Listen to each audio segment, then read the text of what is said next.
Bonsoir Alphonse Maurice Oudé. Bonsoir à vos vigilants, bonsoir à tous. Joël Tchobé, bonsoir. Bonsoir à vous, vigilants, bonsoir à chacun, bonsoir à tous. Le 20 octobre prochain, cela fera 2 mois exactement que les frontières avec le Nigeria sont fermées. Et 2 mois, si rien ne changeait, que les Béninois souffrent de cette situation. Et 2 mois également de silence, si le gouvernement ne disait rien encore jusqu'à cette date. En tout cas, jusqu'à ce jour, le gouvernement béninois n'a rien dit officiellement sur cet événement. Nous allons recevoir ce soir dans ce studio un connaisseur du Nigeria, en la personne donc de Maître Sadiko Alao. Bonsoir. Bonsoir, cher ami. Dites-nous, qu'est-ce que cela vous inspire, cette situation? Vous ne vous étiez pas exprimé là-dessus, en tout cas pas sur nos antennes. Et puis, surtout, l'autre chose remarquable, ce silence du gouvernement. Bon, vous parlez du silence du gouvernement, on peut en dire beaucoup de choses. Mais ce qu'il faut savoir, c'est que le gouvernement béninois a quand même intérêt à se taire. Ah oui? Oui. D'abord pour ne pas aggraver la situation. C'est le premier point, pour ne pas aggraver la situation. Et je pense qu'il a raison de se taire. Maintenant, les développements vous permettront de comprendre pourquoi le gouvernement a raison de se taire. Justement, et pourquoi le gouvernement devrait se taire? Bon. Dans les situations comme celle-là, on parle haut et fort lorsqu'on a tout de son côté. Mais le gouvernement béninois n'est pas en mesure de parler haut et fort parce que les torts sont très nombreux du côté du Bénin. Je dis très nombreux et j'insiste là-dessus. Parce que les Béninois, ou ceux qui dirigent le Bénin, depuis très longtemps, n'ont pas appris à connaître le Nigeria. La première des choses qu'il faut savoir au Nigeria, c'est que pour des questions de politique étrangère, depuis que le Nigeria a accédé à l'indépendance, le chef de l'État nigérian, aucun chef d'État au Nigeria, ne peut prendre une position qui n'est pas celle de la puissante commission des affaires étrangères.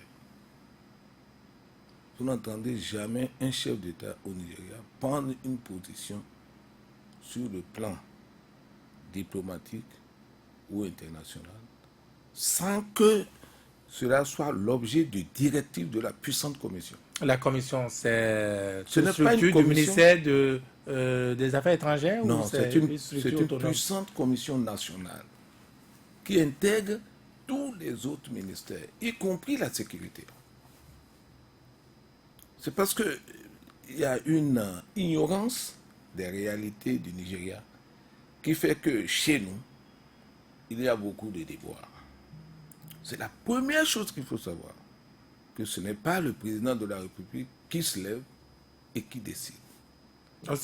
Cette commission, depuis l'indépendance, a toujours été très, très puissante au Nigeria. Donc c'est la première donnée. C'est l'instigation de la commission, la fameuse commission, cette fermeture de frontières. On ne peut rien faire qui ait une connotation internationale sans que cette puissante commission ait donné des directives dans ce sens. Au Nigeria, c'est comme ça.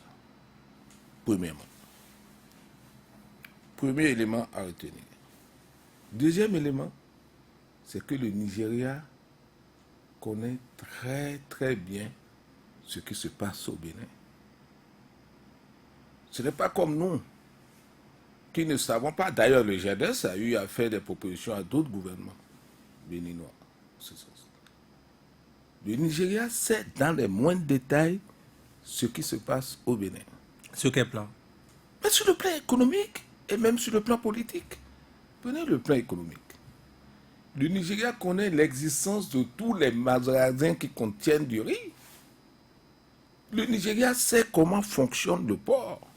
Le Nigeria sait comment fonctionne le PVI. Le Nigeria sait que la douane est en seconde position dans l'importation. Ce n'est pas l'État souverain qui gère les importations. Le Nigeria sait que c'est le PBI. Le Nigeria sait comment fonctionne. Et comment vous le savez PBI. que le Nigeria sait? Ah, lisez la presse nigériane. Discutez avec des Nigériens qui sont haut placés. Ils connaissent les moindres détails. Mais le Bénin est en train de découvrir qu'ils connaissent. Mais le Béninois ne sait pas. Mais les dirigeants sont en train de découvrir que le Nigeria connaît dans les moindres détails. Parce que, c'est vrai, les États africains se prennent souvent à la légère. Mais le Nigeria, qui est la première puissance africaine, a un service de renseignement très, très puissant. Ils sont bien informés. Le Nigeria a commencé, dans ce sens-là, à former des cadres francophones bilingues depuis plus de 50 ans qu'ils ont investi des moyens énormes pour envoyer des gens dans tous les pays francophones pour maîtriser l'économie de chacun des pays. Pour savoir comment le Nigeria peut mieux profiter de la situation. Les dirigeants béninois le découvrent aujourd'hui, le GEDES le savait depuis, on a fait des propositions à des gouvernements sur la meilleure façon de profiter de l'économie nigériane. C'est le gouvernement, d'après la conférence nationale, qui a tenté de faire quelque chose. Mais les Béninois ne prennent pas le problème de la gestion très au sérieux, au point d'avoir une stratégie d'organisation et comment pénétrer un marché. Mais le Nigeria, lui, il a dépassé ça depuis. Donc, il ne faut pas penser que ce qui se passe au Nigeria, c'est une démarche d'amateur. Non, Revenons c'est une démarche de professionnel. À ce qui se passe actuellement. Qu'est-ce qui se passe à ce point, n'est-ce pas, de manquer de respect, on va dire, à tout un pays, tout un peuple, le Bénin? Non, vous exagérez. Ah oui? Comment vous pouvez dire que le Nigeria... Fermer ses frontières sans prévenir. Comment vous pouvez dire que le Nigeria manque de respect à tout un peuple? Je crois que c'est excessif. Et je vais vous dire, ceux qui dirigent le Bénin savent très bien ce que le Nigeria reproche au Bénin. De manière classique, nous connaissons les difficultés commerciales, notamment la réexportation d'un certain nombre de produits. Ça, vous le savez. Et tous les gouvernements béninois en ont souffert. Mais celui-là, le gouvernement actuel, en souffre beaucoup plus. Pour une simple raison. Le gouvernement nigérien, vous l'avez dit. Non, le gouvernement béninois en souffre. Beaucoup plus. Pour la simple raison que le gouvernement béninois d'aujourd'hui a une gouvernance particulière. Expliquez-vous. Qui est une gouvernance solitaire. Alors que, vous savez, si les choses se passent comme ça, c'est parce que il n'y a pas la possibilité pour ceux qui gouvernent de pouvoir s'exprimer à titre indépendant. En d'autres temps, sous d'autres régimes, le Parlement en aurait débattu. Certains ministres et certains partis politiques auraient pris position. Mais aujourd'hui, qu'est-ce qui se passe? Il y a deux partis qui soutiennent le chef de l'État, qui ont accès à tout ce qu'il y a comme médias, mais qui ne peuvent pas parler tant que le patron n'a pas dit de parler. Alors, c'est la gouvernance solitaire. Il faut que le patron veuille parler avant que les partis ne parlent. Donc tout le monde est obligé de se taire. Puisque s'ils n'ont pas le feu vert, ils ne peuvent rien dire. Et le patron connaît la fragilité du dossier. Et sait que ce n'est pas le moment de parler. Il préfère faire des démarches souterraines pour tenter de régler la situation parce qu'il connaît les faiblesses du dossier. Et la situation est si grave au point où le Nigeria, encore une fois, sans prévenir personne, ferme du jour au lendemain ses frontières comme ça, les frontières de ses voisins. C'est pas très amical, ça, mettre ça de quoi là-haut. N'oubliez pas que nous sommes en économie, les pays n'ont que des intérêts. Et vous savez, le problème économique qui se pose a des ramifications politiques. Lorsque vous dépendez de votre voisin au plan économique, même si vous n'osez pas l'avouer, ce voisin sait que vous dépendez de lui. Tout le monde le sait. Mais vous ne semblez pas, au nom d'une certaine souveraineté, accorder à ce voisin, disons, la cordialité qu'il faut. Vous pensez que vous êtes le nombril du monde pour profiter de quelqu'un et ne pas lui accorder la cordialité qu'il faut. La cordialité, c'est comme Prenez un exemple. Ça passe par quoi? Prenez un exemple. Oui. Le Bénin était en crise. Tous les pays du monde ont fait confiance au Nigeria pour dire Nigeria gérer avec le Bénin. Au moins, vous êtes très proches. Mais le Nigeria a essuyé la honte plusieurs fois au Bénin, la rigidité. Les envoyés n'ont rien ramené. Si vous avez un voisin à côté de votre maison qui dépend de vous, à tous les points de vue, lorsqu'il a des problèmes Vous chez exagérez à votre tour, à tous les points de vue. Non, oui. Ah. Vous savez que le Nigeria n'a encore rien fait. Si le Nigeria voulait visser vraiment, et qu'il vissait au niveau des hydrocarbures, qu'il vissait vraiment au niveau de toutes les importations, le Nigeria peut se passer du Bénin pendant 1000 ans. Vous êtes sûr, les populations du Nigeria crient déjà aussi. Hein? Mais le Nigeria, même si ces populations crient, a les moyens de compenser ces populations à cause des importations qui sont maintenant détournées directement sur les ports du Nigeria. Vous ne vous occupez pas de la souffrance du voisin. Occupons-nous de nos souffrances, améliorons-nous dans notre gouvernance et faisons en sorte qu'elle soit attractive pour le voisin. Nous, qu'est-ce que nous avons fait pour que le voisin nous considère comme indispensable? Nous en profitons et à la limite, nous nous en moquons. Parce que si ton voisin du sang te compense, ce n'est pas la première fois qu'on ferme la frontière. Deux choses manquent au Bénin. Deux choses. Le comportement officiel envers les autorités, mais le facteur endogène, le comportement envers ses propres populations. Parce que, en fait, autrefois, quand on fermait la frontière, vous n'êtes pas sans savoir que sur le plan informel, toutes les populations du Nigeria ont des ramifications avec les populations béninoises. Pour que les Nigérians sentent que les Béninois ont mal et se plaignent, il faut d'abord que les Béninois eux-mêmes protestent. Combien de Béninois se sont soulevés pour dénoncer la fermeture de la frontière? Ceux qui, sans le dire, sont même contents, sont très nombreux. Parce que la gouvernance, telle qu'elle se passe, eux-mêmes, ils en profitent pour se demander si ce n'est pas une vengeance sur le type de gouvernance. Ceux qui sont avec le régime ne peuvent pas parler, ils attendent le feu vert. Ceux qui ne sont pas avec trouvent que c'est les conséquences de la gouvernance solitaire. Le gouvernement est pris dans un étau, victime de sa propre manière de gouverner. C'est la première fois que ça se passe, parce qu'on vous dit, quand un peuple est divisé contre lui-même, il est condamné à périr. C'est un exemple. Le gouvernement lui-même ne peut pas parler. Le peuple qui souffre ne peut pas parler parce qu'il se demande si la gouvernance là n'a pas trouvé plus fort qu'elle. Et c'est ça la réalité. On est pris entre le marteau et l'enclume. Et celui qui est le plus pris, c'est celui qui gouverne. C'est l'une des conséquences de cette gouvernance solitaire. Et je crois que ça va être une leçon. Et même le fait que l'on se précipite pour dire qu'on va enfin dialoguer, vous croyez que c'est étranger à ça?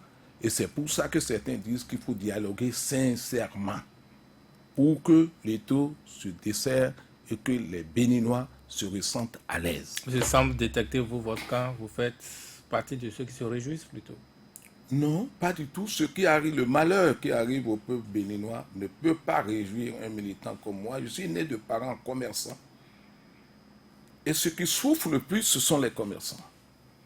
Nous n'avons jamais bénéficié de l'État et nous sommes toujours des payeurs d'impôts. Il ne faut pas oublier que les Yoruba du Bénin, commerçants, sont très liés aux Yoruba du Nigeria et sont les premiers à souffrir. Et ils payent très cher dans cette situation. Joël Tchogbe, selon M. Sadi Koualiaro, le Bénin, le gouvernement béninois a intérêt à se taire. Oui, c'est vrai que, à tout point de vue, on se demandait jusqu'ici qu'est-ce qui pourrait expliquer l'omerta du gouvernement face à cette situation de crise économique, je vais dire une crise béante d'ailleurs, qui a des ramifications dans bon nombre de secteurs. Et on se demandait qu'est-ce qui pourrait effectivement justifier ou expliquer cette position silencieuse du gouvernement de la rupture. Parce que, encore une fois, l'État, c'est une entité dans la nation qui a, dans une période donnée, le pouvoir de gérer, de décider donc du sort de tout un peuple. Et dans une situation de crise comme celle que nous vivons depuis bientôt 2 mois, il était de bonne loi, en tout cas pour des citoyens responsables, qui sont donc aux commandes, de monter au créneau et d'expliquer de façon intelligible ce qui se passait avec le voisin du Nigeria. C'est vrai que le Nigeria n'a pas fermé ses frontières uniquement avec le Bénin. Mais ce que je vais vous dire, depuis cette fermeture, nous avons eu à faire donc un travail souterrain. Puisque vous le savez, les journalistes sont des soutiens de terrain. Nous sommes allés donc à la rencontre, notamment des acteurs. Maître Sadiko Alao disait tout à l'heure que ceux qui en souffrent le plus, ce sont des commerçants. Et au-delà donc des commerçants qui sont dans la réexportation d'un certain nombre de produits vers le marché nigérian, il y a également ceux qui sont dans la production locale, qui sont énormément victimes et frappés par cette fermeture soudaine des frontières du Nigeria. Des gens qu'on peut considérer même comme des dégâts collatéraux. Voilà. Si aujourd'hui, puisque officiellement le Nigeria ne ferme pas les frontières pour des produits qui sont fabriqués ici au Bénin, pour des produits made in Bénin, notamment je pense donc aux produits maraîchers qui sont sur le territoire béninois, comme la tomate et d'autres produits, mais qui, par la force des choses aujourd'hui, sont obligés de se rétracter, de rester donc au pays, et l'entrée donc n'existe plus. Conséquence, les producteurs ont donc des produits sous les bras, il y a donc plus de marché d'écoulement, et donc ces produits sont en train de pourrir, parce qu'à l'intérieur, on n'a pas développé dans le temps une stratégie assez viable pour la consommation locale, la conservation et la transformation, si vous voulez. Alors, aujourd'hui, le problème qui se pose, à mon sens, c'est un problème à la fois de tactique, de diplomatie, de diplomatie. Parce que dans une relation bilatérale entre le Bénin et le Nigeria, vous savez qu'au plan diplomatique, vous ne pesez que ce que vous valez. C'est de ça qu'il s'agit. Vous ne pesez que ce que vous valez au plan diplomatique. Et aujourd'hui, le Nigeria, c'est, disons, en Afrique, la première pratiquement économie au coude à coude avec l'Afrique du Sud. Et donc quand vous avez un voisin comme le Nigeria, en principe le Bénin ne devrait pas se contenter de cette position de spectateur depuis notre accession à l'indépendance et profiter uniquement du marché nigérian sans effectivement travailler et définir des politiques viables pour également s'imposer, pour se rendre quand même comme ce pays que le Nigeria également doit désirer. Donc aujourd'hui, le Bénin gouverné, certes avec une main, si vous voulez, de fer, je vais donc le dire comme ça, ainsi, un peu trébuchant sur le respect des pratiques de démocratie, et vous savez que rien n'est isolé. Quand on parle de gouvernance politique, en même temps, il y a également des ramifications au plan économique.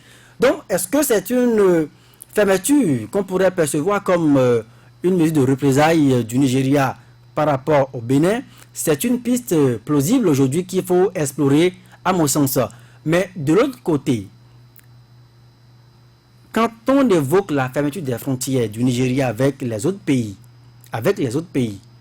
cherchez, investiguer notamment les retours, en tout cas que nous avons depuis quelques semaines, c'est qu'il y a une certaine flexibilité au niveau donc de ces frontières par rapport aux frontières du Bénin.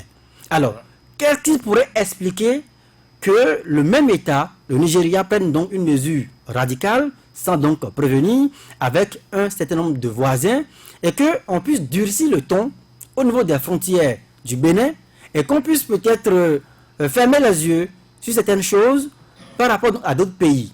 Et dans le même contexte, on a vu d'autres pays qui rapidement ont pris des mesures dans le pays qui semble quand même être une pêche comptant au Nigeria en disant, chez nous également, nous interdisons l'entrée de tel produit sur notre territoire ou la réexportation de tel produit sur notre territoire. Donc, le Bénin n'a pas jusqu'ici, à mon sens, si la mesure perdue, le gouvernement notamment n'a pas, à mon sens, jusqu'ici, trouvé la porte de sortie ou trouver donc les fibres sur lesquelles il devra absolument jouer pour convaincre néanmoins, ou tout au moins, au bas mot, le voisin nigérian, afin que cette situation puisse se décanter. Mais je vais finir sur la question en reposant une autre question. Je pense que, au-delà donc de l'officiel, oui, il y a donc l'intrusion sur le marché nigérian des produits, voilà, on ne veut plus donc voir, notamment donc le riz. Oui, il y a donc ce commerce illégal sur l'essence fleuratée et tout ce que vous savez. Au-delà donc de ces discours classiques officiels, moi je pense que il y a forcément des raisons officieuses qui font la fermeture des frontières du Nigeria aujourd'hui avec le Bénin. Est-ce que aujourd'hui, un peu comme Maître Sadikou donc le disait, qui sont aujourd'hui les vrais importateurs ou bien les vrais réexportateurs du riz notamment sur le marché nigérian? Si on s'interroge sur cette question et que le Nigeria découvre par exemple que ceux qui profitent plus de ce secteur sont des personnes qui aujourd'hui se trouvent être les mêmes qui ont pris en charge le secteur politique avec les conséquences dont nous avons parlé tout à l'heure, à savoir on trébuche donc sur le respect des règles démocratiques. Je pense que on peut imaginer que le pouvoir nigérian ait décidé donc de frapper dur et malheureusement c'est le peuple donc qui en souffre le plus maintenant. Alphonse Moïsoudé, mais en présence des raisons officieuses, n'est-ce pas, les raisons officielles devraient se passer ou presque, non? Et quand vous suivez un peu ce qui se dit, les raisons officieuses ont pris le pas sur les raisons officielles.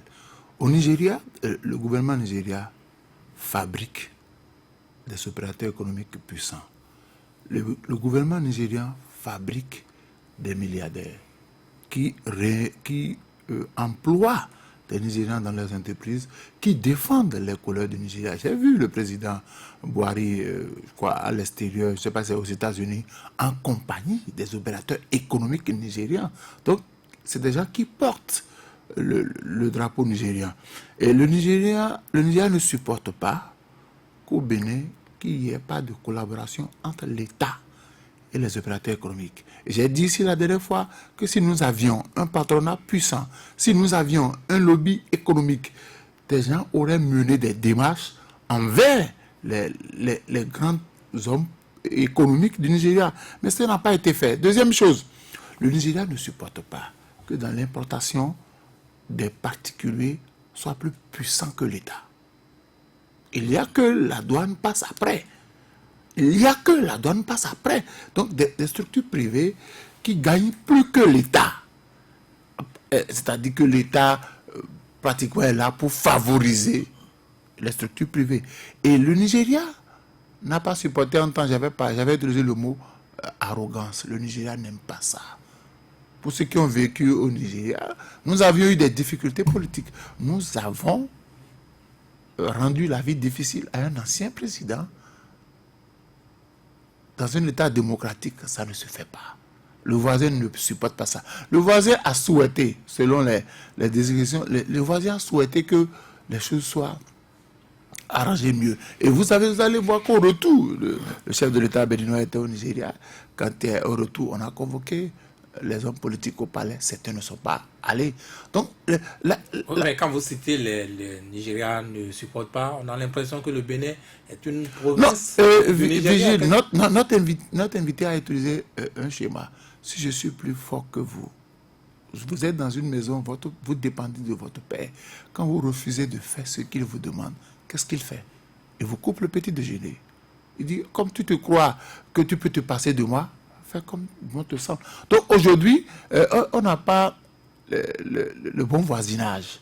Le bon voisinage n'a pas préoccupé ceux qui nous dirigent. Et je dis, on peut régler autrement cette affaire. Vous savez, moi, en matière d'économie, il y a les lobbies. Malheureusement, au Bénin, il n'y a pas. Est-ce que vous avez vu une structure d'opérateurs économiques se lever pour dire ce qui se passe au Nigeria? Parce que au même moment où les opérateurs économiques, les transitaires qui ont leurs affaires au Nigeria ne font pas le commerce, ils sont obligés de payer les impôts. Ils sont obligés de payer les impôts. Et il y a un certain nombre de facteurs qui ne permettent pas aux Béninois de rentrer dans les rues, par exemple, pour réagir. Il y a que les lois ne favorisent plus que l'on se mette dans les rues pour dire nous on a fait aller négocier pour permettre au Nigeria d'ouvrir les frontières afin que nous puissions faire les affaires. Dans des pays où ça marche bien, le Parlement aurait déjà interpellé le gouvernement. Parce que bientôt 2 mois, on a fermé les frontières, questions orales avec débat au gouvernement. Depuis qu'on a fermé les frontières, quelles sont les démarches menées? Quel Parlement va le faire? Lequel des parlements va le faire? Nous n'avons pas un Parlement aussi puissant pour interpeller le gouvernement. On n'a pas un Parlement puissant et on n'a pas eu de communiqué officiel. On peut ne pas respecter le Nigeria, mais on devrait respecter ses compatriotes pour dire de façon officielle, voilà pourquoi le Nigeria a fermé les frontières, voilà les démarches qui sont menées. Bon, on ne vit pas de ça, certainement, on ne vit pas de ça, mais on préfère. Donc quand ça se passe comme ça, les populations souffrent. Donc je peux dire qu'on ne se préoccupe pas de la souffrance des populations. Et là, il faut qu'on prenne conscience. Il faut que les opérateurs économiques se mettent ensemble, qu'on soit de la mouvance, qu'on soit de l'opposition. Parce que cette crise-là, moi je connais des opérateurs économiques qui depuis 1 mois ne sont plus allés au bureau parce qu'ils disent, je vais faire quoi au bureau? Mes affaires sont en direction du Nigeria. Mes camions sont bloqués. L'État de mon pays, le gouvernement de mon pays ne fait rien. À un moment donné, je suis obligé, chômage technique, on a demandé aux gens de retourner à la maison quand les affaires vont reprendre. Donc, c'est des Béninois qui souffrent. Et je voudrais que, ce n'est pas toutes les fois qu'on fait, qu'on a appelé ça, il faut faire de la discrétion. À un moment donné, il faut parler pour assurer. Et personne ne parle. Vous l'aviez rappelé, bientôt on va faire 2 mois.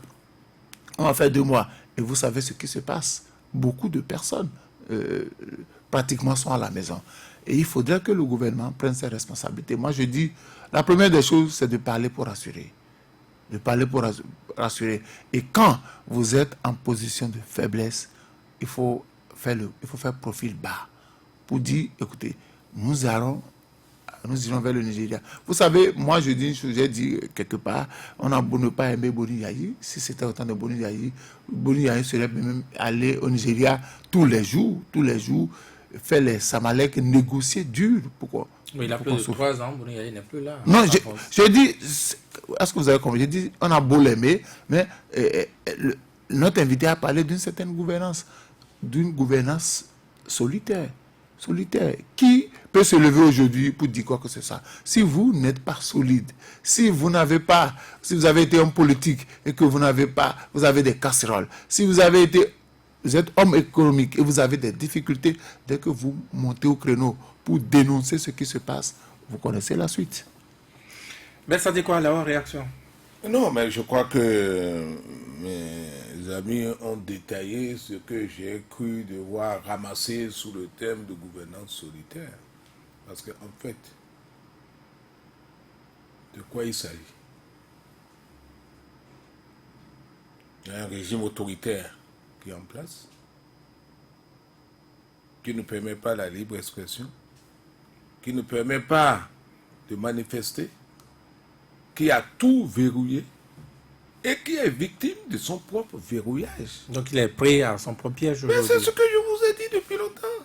Il a tout verrouillé pour maîtriser l'interne, afin d'avoir le pouvoir absolu. Maintenant, il a besoin de ce même monde. Il ne sait pas comment ouvrir. Et je vous ai dit que la précipitation avec laquelle on veut dialoguer à tout prix, même quand il n'y a pas de dialogue, ça explique un certain nombre de choses. C'est venu du Nigeria. Mais la situation sur le terrain, tu veux même que tes propres acteurs se manifestent, mais tu ne peux pas le dire parce que tu as déjà tout verrouillé. Mais on veut parler de la politique béninoise à ce dialogue, pas de la fermeture des frontières. Oui, mais c'est la politique béninoise. C'est d'abord le déverrouillage. Le déverrouillage, ce n'est pas nigérian, ce n'est pas la frontière. C'est l'étau, nous avons cousu nous-mêmes une robe que nous ne pouvons pas porter en temps de crise. C'est ça tout le problème. On a tout verrouillé et on est dans son verrouillage. Le seul qui peut parler, à la limite, c'est comme s'il était accusé. Regardez bien, écoutez bien ce que dit le Nigeria. Le Nigeria parle de Bénin Contrôle et du PVI, qui est avant la douane. C'est-à-dire que la douane représente l'État. C'est un particulier qui contrôle le secteur de l'importation et qui donne à la douane ce qu'il veut. En même temps, le Nigeria parle de sécurité et des armes. Vous n'entrevoyez pas l'insinuation? C'est le particulier qui contrôle les importations. Et ce particulier a même créé des taxes récentes contre les opérateurs économiques du Nigeria. De manière autoritaire, en s'attribuant ce qu'il prend. Les Nigériens ont tous ces détails en disant que l'État béninois, ce n'est pas l'État, c'est Bénin Contrôle. Et c'est le PVI, c'est-à-dire c'est des particuliers et qui sont au pouvoir, disons les choses comme elles sont, qui dirigent l'État béninois. Et la confiance, ils sont même allés jusqu'à parler de la nécessité de contrôler eux-mêmes les importations au port et d'être à côté des autorités qui contrôlent les importations. Un bureau au port, un bureau nigérien. Ils sont allés jusqu'à parler de ça parce qu'ils ne font pas confiance à l'organe que nous avons mis en place qui appartient à des particuliers. Mais le Bénin est un État souverain tout de même. Mais il est tellement souverain qu'il y a des conflits d'intérêts. Lorsque PVI et Bénin contrôlent, ce n'est pas l'État, c'est des particuliers. Si l'État vend ses prérogatives régaliennes à des particuliers, tu veux que ton voisin fasse confiance à ça? Par exemple, vous êtes chez vous, dans votre ménage, vous dites que vous êtes père de famille, c'est vous le patron. Mais tout le monde sait que c'est votre femme qui dirige. Et vous voulez envoyer la femme négocier avec le voisin avec lequel vous êtes en conflit. C'est la gouvernance que vous avez choisie dans votre foyer? Non, c'est la gouvernance qu'on nous a imposée ici au Bénin. Quand les gens ont été élus, ce n'était pas cette gouvernance. Le vrai problème, c'est que la robe que nous sommes cousus devient importable.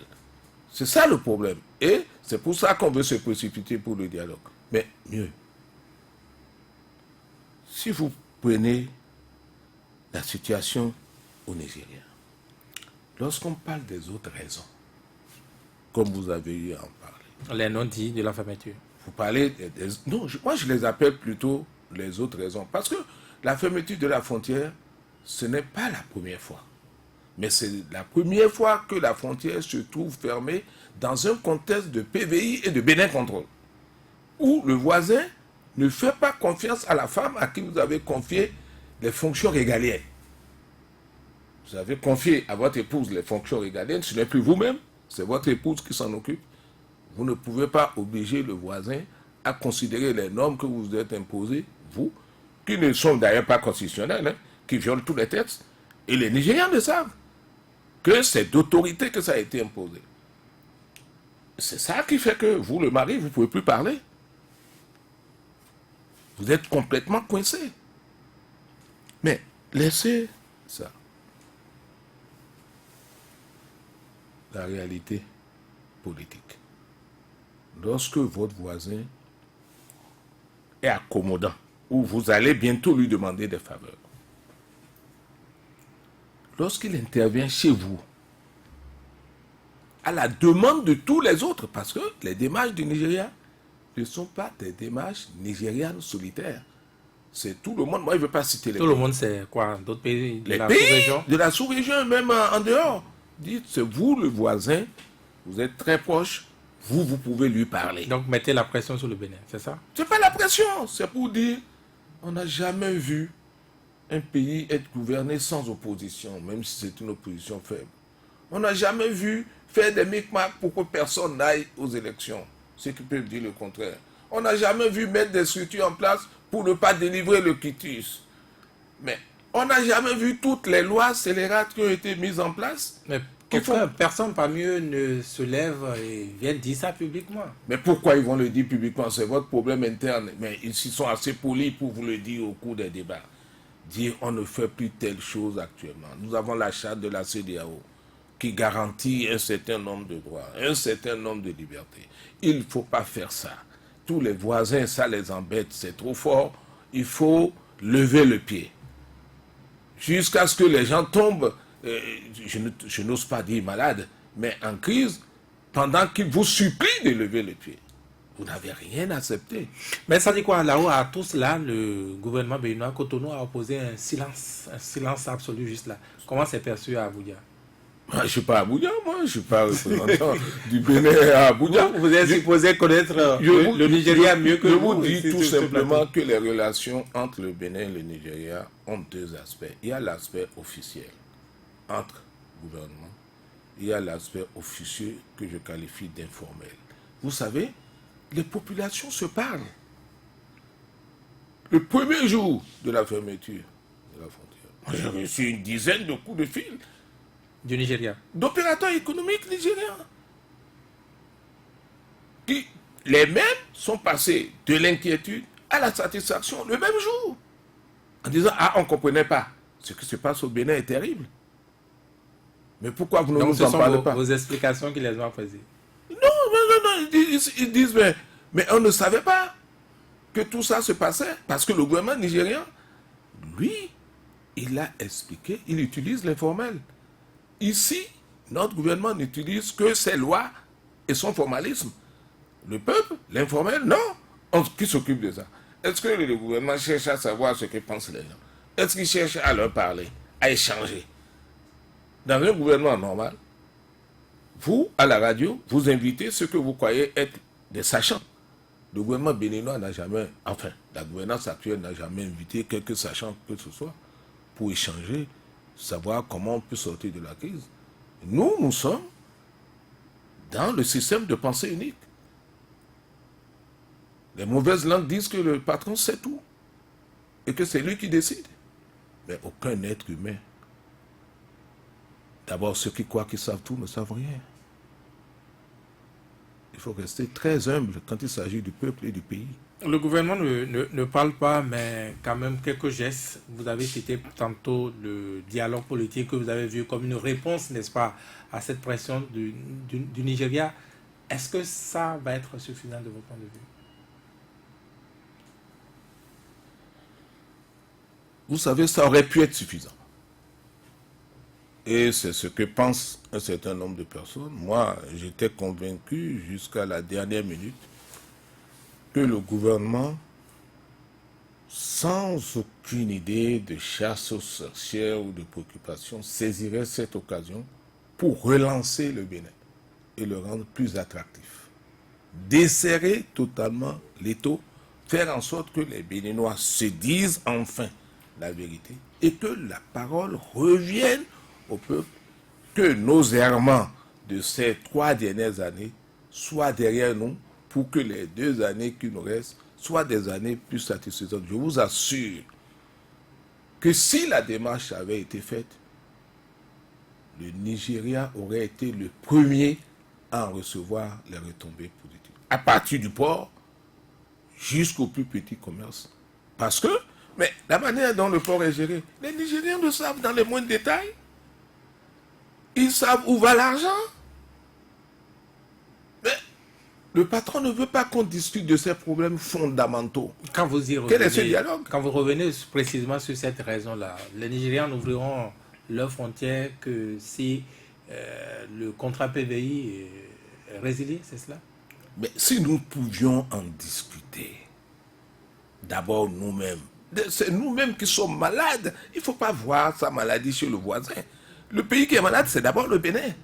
Si le Bénin guérit, le Nigeria se considère comme sauvé.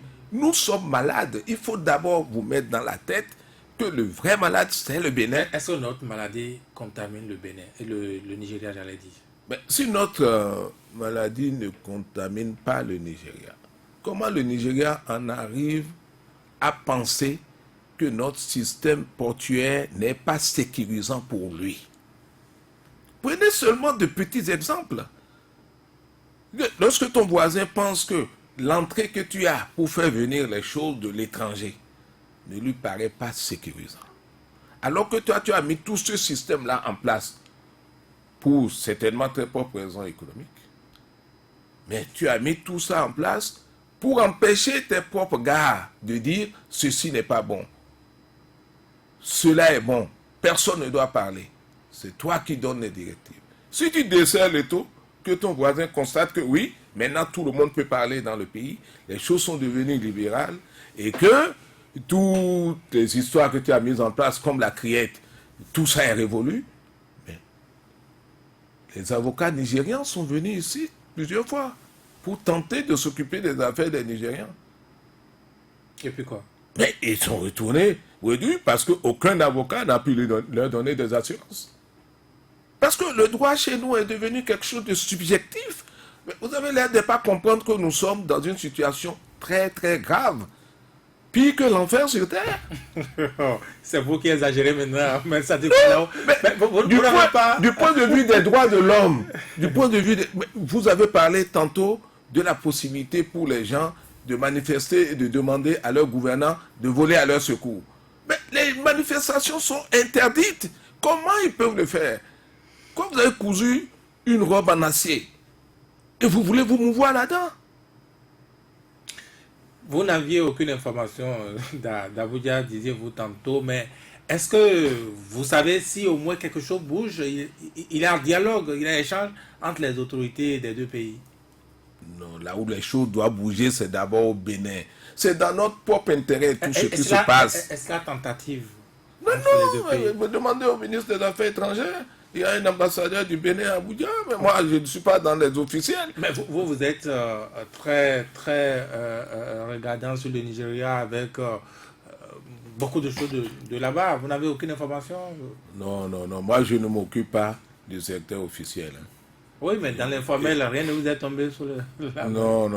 Moi je vous dis encore une fois que tous les problèmes sont au Bénin. Quand vous demandez aux Nigérians informés, ils vous disent, votre patron connaît les problèmes. Il sait ce qu'on attend de lui. Alors, ça suffit. J'ai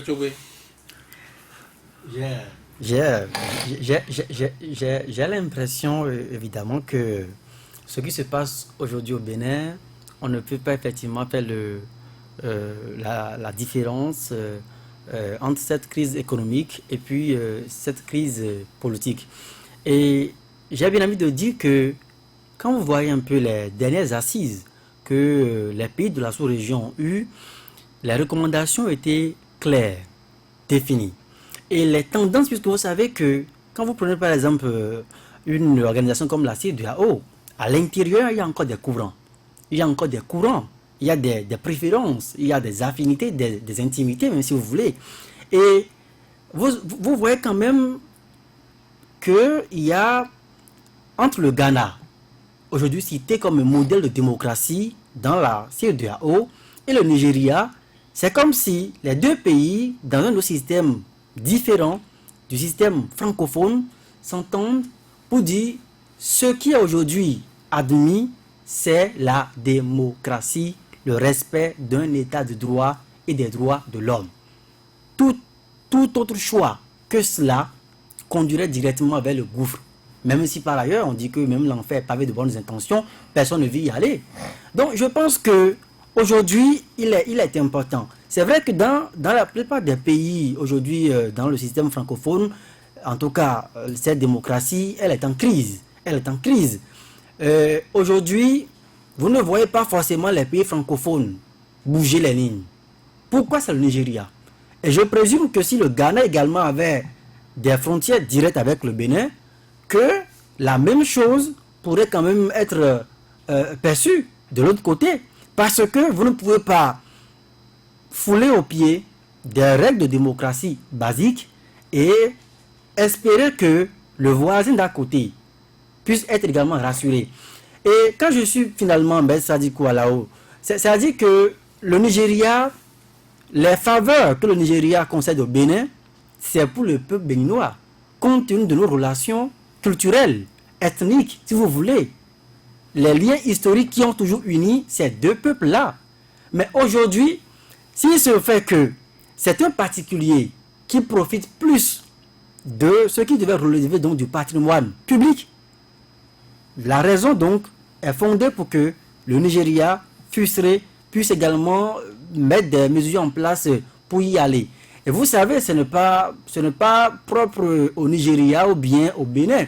Dans les relations internationales, vous voyez tout de suite quand il y a conflit, puisque on sait qu'au plan politique, les pays se prévalent la plupart du temps de leur souveraineté.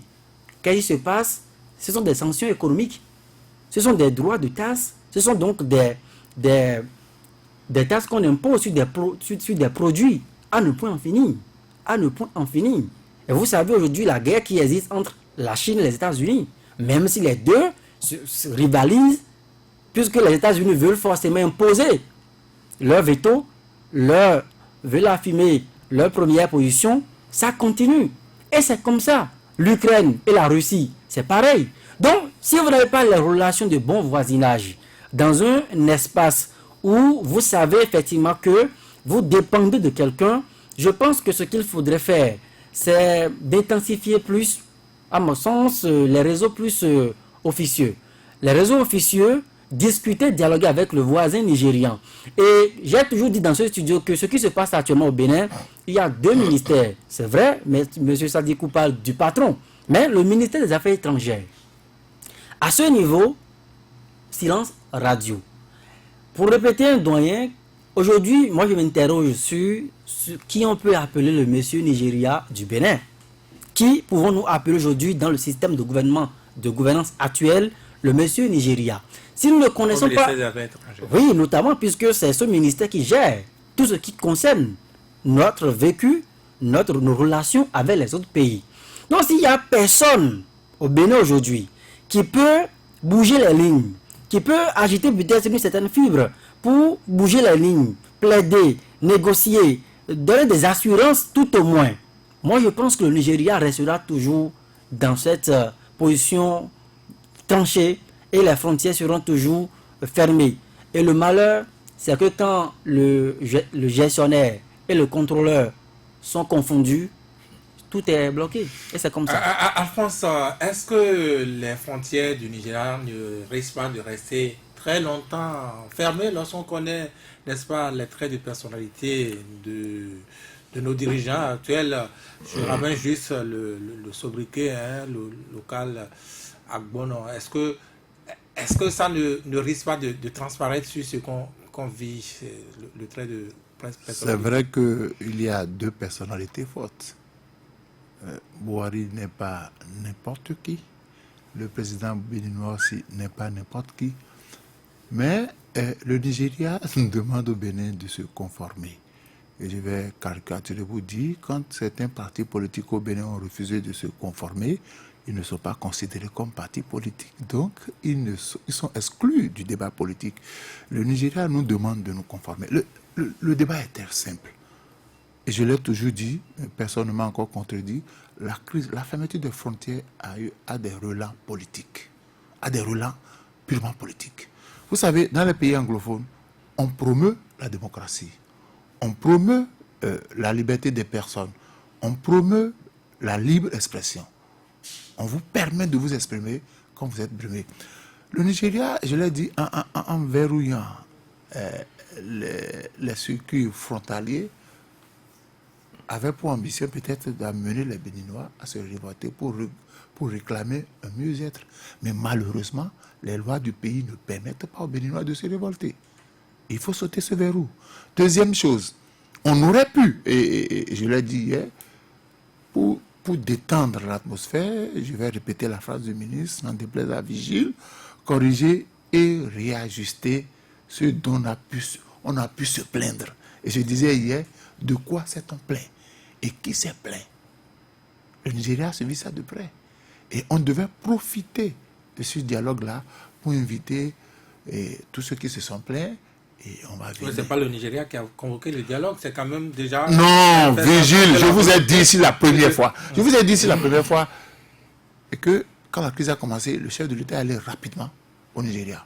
J'ai dit ici que on a appelé le chef de l'État. La crise des frontières ou la crise politique? La crise politique. Le chef de l'État béninois était allé là-bas pour une journée et j'ai dit, le voisin d'à côté a appelé, a discuté. Ce qui se passe chez toi, c'est pas bon.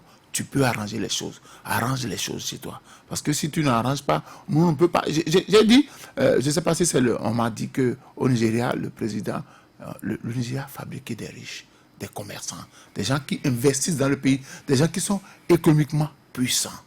Mais chez nous, dites-moi, que devient le patronat dans la crise que nous traversons? Vous avez vu le patronat monter au créneau pour dire quoi que ce soit. Est-ce que vous avez vu les transitaires, l'association des transitaires monter au créneau pour dénoncer la fermeture des frontières? Quelle organisation à relance économique est montée au créneau? On n'en a pas. On n'en a pas. Personne ne parle. Le patronat est têté. Les transitaires, zéro. Même la chambre. La chambre. Écoutez. C'est pas possible. Les femmes de Dantokpa qui souffrent ne peuvent même pas descendre dans les rues pour dire Adakoué Gbamio. Impossible. Mais en même temps, vous citez les acteurs qui en souffrent directement. Mais oui, le verrouillage est tel que ce qui devrait, je vous donne le simple exemple. Écoutez, le Parlement vigilant français, ça fait bientôt 2 mois. Dites-moi s'il y a eu questions orales avec débat à l'Assemblée nationale. Dites-moi, est-ce qu'on a interpellé le gouvernement pour dire on a fermé les frontières depuis le 20 août? Messieurs les membres du gouvernement, que faites-vous pour détendre l'atmosphère? Quelles sont les démarches?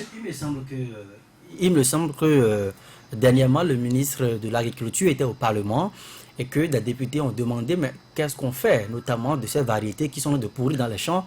La seule réponse que le ministre a pu trouver, il dit que le gouvernement travaille d'arrache-pied pour les aider. Voilà. Oui, et Joël, ça c'est un petit détail. Je dis de façon officielle, et il faut que le Parlement dise, gouvernement, venez vous asseoir. On va les interpeller parce que c'est ça l'important. On attend toujours. Oui, mais ça dit quoi là-haut? Non, je suis très heureux que nous soyons vraiment dans une certaine convergence, parce que c'est tellement évident. Mais je pense qu'il n'y a pas de problème sans solution. Et justement, comment on va s'en sortir? Les frontières ne vont pas rester définitivement fermées. Le Nigeria ne va pas botter le Bénin de ses frontières non plus. Je pense que le Bénin peut faire beaucoup parce que, en fait, tout le problème est béninois. Ce n'est pas la peine de parler du Nigeria. Le Nigeria a fermé ses frontières, c'est vrai, pour nous aider à prendre conscience. Mais le problème est béninois. Il faut vraiment le dire aux Béninois. Ce n'est pas la peine d'accuser le Nigeria. Et si nous voulons trouver une solution, ou des solutions, c'est des solutions béninoises. Nous devons oublier d'abord notre orgueil et notre envie effrénée de profiter des petites ressources du Bénin et de les monopoliser. Il faut d'abord qu'on commence. Et cette idée qu'on n'appelle pas conférence, qu'on appelle dialogue, aurait été une bonne opportunité. Moi, j'aurais été à la place du président de la République. J'aurais dit, les choses se compliquent. C'est vrai, on ne peut pas rediscuter de tout. Faisons en sorte que nous puissions partir d'abord du bon pied. Et si on attendait les semences de ce dialogue tel qu'appelé par le chef de l'État? Non, excusez-moi. Il faut d'abord que le dialogue remplisse certaines conditions pour qu'il soit crédible et qu'il ne ressemble pas à une activité de ruse. Encore une fois, les choses sont bloquées au Bénin parce que le Bénin s'est lui-même bloqué. Mettons le Bénin en position de vouloir se débloquer. D'abord, les acteurs, qu'ils soient des partis reconnus ou pas, doivent s'asseoir. On peut dire une seule chose. Nous ne revenons pas en arrière. Nous voulons partir du bon pied. Ça évite que les gens soient braqués. Éviter la chasse aux sorcières. Mais disons, nous voulons discuter de ce qui ne va pas, de ce qu'il faut réformer. Et nous voulons que ceux qui tirent un peu avantage de notre blocage soient eux-mêmes des observateurs de ce que nous voulons faire. Cette conférence doit être l'occasion pour dire aux Nations Unies, envoyez-nous un observateur. CEDEAO a envoyé une union d'observateurs. Notre puissant voisin. Le gouvernement était clair, ça n'est pas envoyé. Non, conférence nationale. C'est pas éviter les mots, les noms, les étiquettes. Nous voulons faire quelque chose de crédible. Nous voulons que, entre nous d'abord, ce soit crédible, que ce ne soit pas la pensée unique, et nous voulons que tout le monde sache que le Bénin est revenu à la normalité. Nous demandons des observateurs, quel que soit le nom que vous donnez à la conférence, nous sommes bloqués. Ça nous cause des problèmes avec notre voisin immédiat. Nous voulons repartir du bon pied. Nous demandons aux gens de venir voir comment, comme on a eu à le faire dans d'autres pays, en d'autres circonstances. Ce n'est pas conférence malheureusement, on est en nationale. train de descendre de cette émission, oui. Quelques Je mots dis, pour finir, oui. pour être crédible, il aurait fallu rendre ce dialogue, faire de ce dialogue quelque chose que les gens nous envieront parce que nous-mêmes nous l'aurons aimé et accepté. Malheureusement, c'est une occasion ratée. C'est dommage. Et très rapidement, Joël.